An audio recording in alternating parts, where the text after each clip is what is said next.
اللهم صل على محمد وآل محمد. السلام على ولي الله وحبيبه،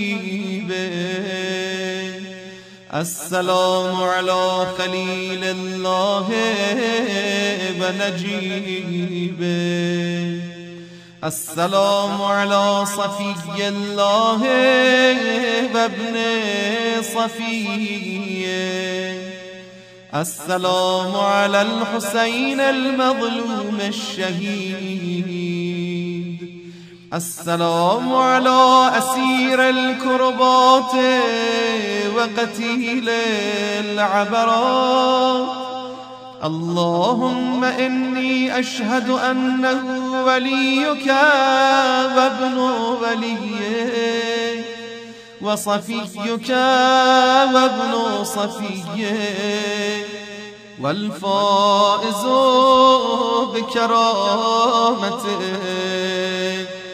أكرمته بالشهادة وحبوته بالسعادة واجتبيته بطيب الولادة وجعلته سيدا من السادة وقائدا من القادة وذائدا من الذادة، وأعطيته مواريث الأنبياء وجعلته حجة على خلقك من الأغصياء، فأعذر في الدعاء ومنح النصح وبذل مهجته فيك ليستنقذ عبادك من الجهالة وحيرة الضلالة.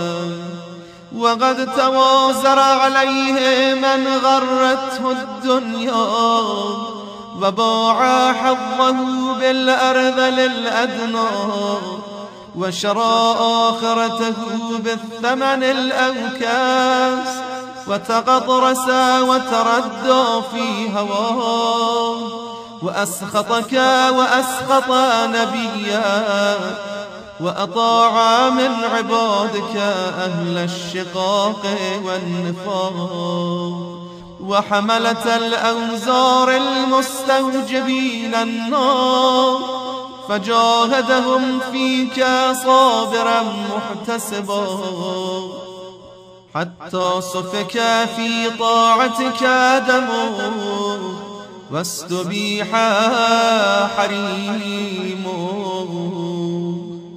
اللهم فلعنهم لعنا وبيلا وعذبهم عذابا أليما.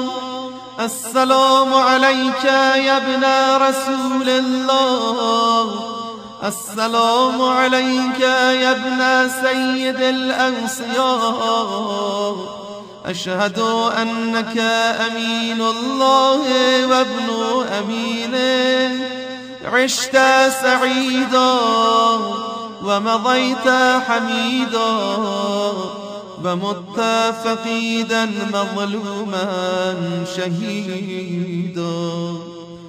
وأشهد أن الله منجز ما بعده ومهلك من خذله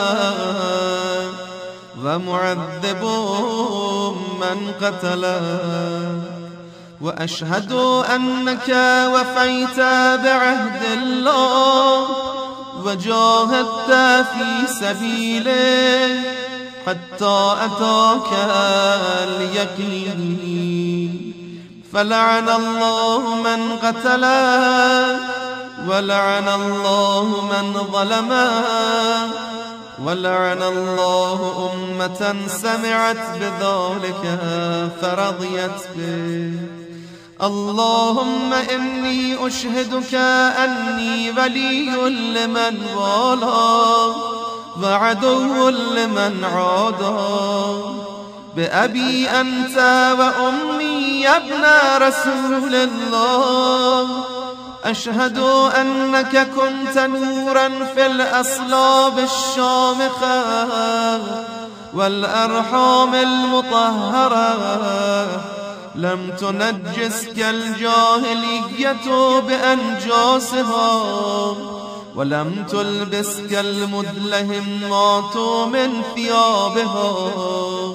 وأشهد أنك من دعائم الدين وأركان المسلمين ومعقل المؤمنين. وأشهد أنك الإمام البر التقي الرضي الزكي الهادي المهدي. وأشهد أن الأئمة من ولدك كلمة التقوى وأعلام الهدى والعروة الوثقى والحجة على أهل الدنيا. وأشهد أني بكم مؤمن وبإيابكم موقن بشرائع ديني وخواتيم عملي، وقلبي لقلبكم سل، وأمري لأمركم متبع، ونصرتي لكم معدة حتى يأذن الله لكم. فمعكم لا مع عدوكم. صلوات الله عليكم وعلى أرواحكم وأجسادكم وشاهدكم وغائبكم وظاهركم وباطنكم. آمين رب العالمين.